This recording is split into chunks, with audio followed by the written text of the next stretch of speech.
Okay, welcome everyone to a new episode of Technique Tuesday. This week we're going to be looking at how to perform the overhead barbell press, or OHP, with perfect technique. So with this movement, we're performing shoulder flexion, basically lifting your arm up overhead, which will be handled by the anterior or front deltoid, and to a lesser degree, the clavicular or upper head of the pecs. We'll also be performing elbow extension, which will hit all three heads of the triceps. And when viewed from the back, you can see that there will be scapular upward rotation occurring, handled by the upper traps. Now, I like the overhead press for two main reasons. First, being a basic multi-joint barbell movement, it allows for a good deal of progressive overload, although it usually does take longer to gain strength on than other exercises, so be patient. And second, it is a great general strength building exercise that goes through a huge range of motion, nearly 180 degrees of shoulder flexion. However, there is one thing that I don't love about the overhead press, and that is that it is quite front deltoid dominant.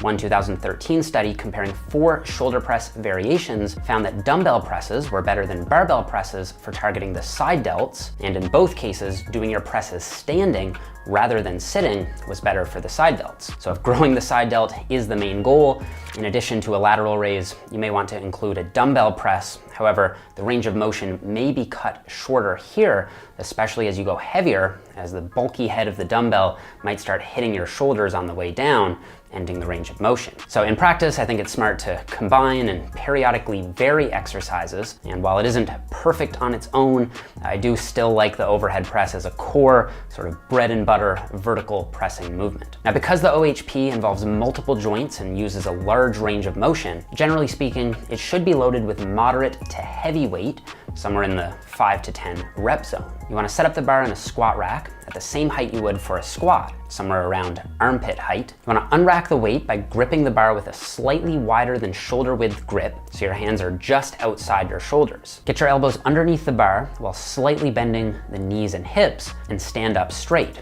lifting the bar up off the rack. Take 2 to 3 steps back and firmly plant your feet with a roughly shoulder width stance and a slight 15-degree foot flare. You want to point your elbows slightly outside your shoulders, and this will be your starting position. Now, although I wouldn't normally recommend a thumbless, so-called suicide grip for anyone new to the movement, as you get more comfortable with it, I think the thumbless grip can be used here as long as your wrists are stacked, meaning from the side position, the bar should be resting above the wrist joint, not behind the wrist joint near the fingers. So you want to externally rotate your shoulders, pushing the elbows slightly out at about a 45-degree angle. You don't want them flared too much out to the sides, which can cause shoulder pain, and you don't want them straight in front of the shoulders, which will limit your strength potential. So with the bar resting on your upper chest or collarbone area, you want to flex your glutes to ensure that your spine is kept neutral, and take a deep breath into your gut, pressing the air out against your belt, if you have one, which is going to increase intra-abdominal pressure and torso rigidity as you press. While holding your breath, press the bar straight up,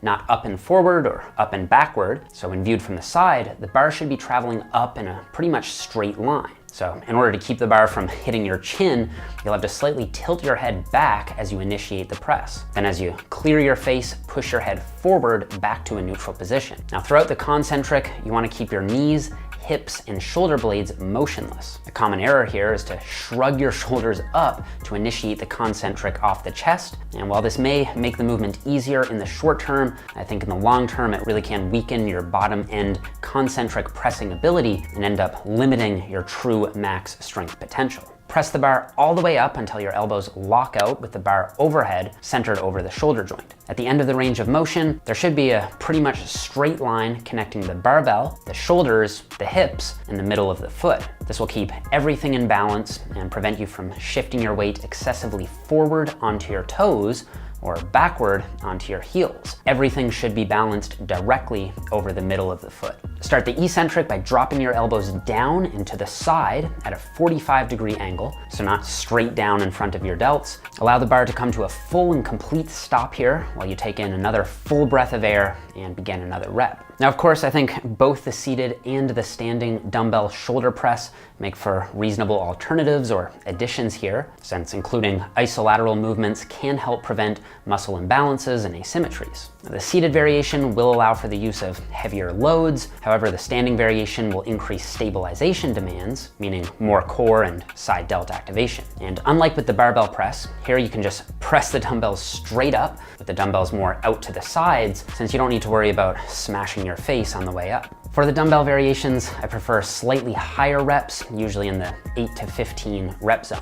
So I would say the most common error that I see here is just not using a full range of motion. Similar to the pull-up, many people will cut the range of motion short at the top and the bottom, not going to full lockout and also not touching the chest at the bottom. Keeping your range of motion consistent will ensure you're actually gaining strength through progressive overload, not progressive decreases in range of motion. And although not inherently problematic or injurious, I am going to consider doing touch and go reps as another error here, since they're going to create more inconsistent reps and often lead to bouncy reps with lots of momentum and the reliance on that stretch reflex at the bottom. And if any of this gets too excessive, I think it really can hinder your true brute pressing strength required to get that bar moving from a dead stop. And a third error that I see here all the time is not flexing the glutes. Like I said, the goal of this exercise is to press the bar as vertically as you comfortably can, and keeping your glutes lax will usually result in the hips being back behind the bar,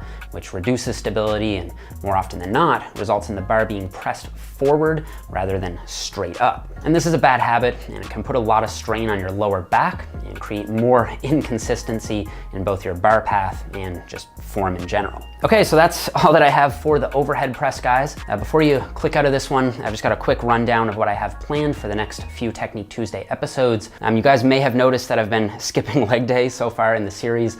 So what I'm gonna do is for the next 3 episodes, we're gonna hit 3 different lower body exercises, starting with the squat next week. And I should say here that there is no real underlying method or meaning to the order in which I'm covering these exercises. Obviously trying to focus on exercises that I think are smart to include in your program, but I'm trying to space out the more time-consuming and longer videos like the squat, bench press, and deadlift, so I don't burn out too quickly on the production from the beginning. So anyway, all those videos are all coming, and I have the whole series mapped out until about mid-June as of now. So for the release of the first shoulder-related video here, I'm gonna be offering my men and women's shoulder hypertrophy training program, or training manual, at 50% off.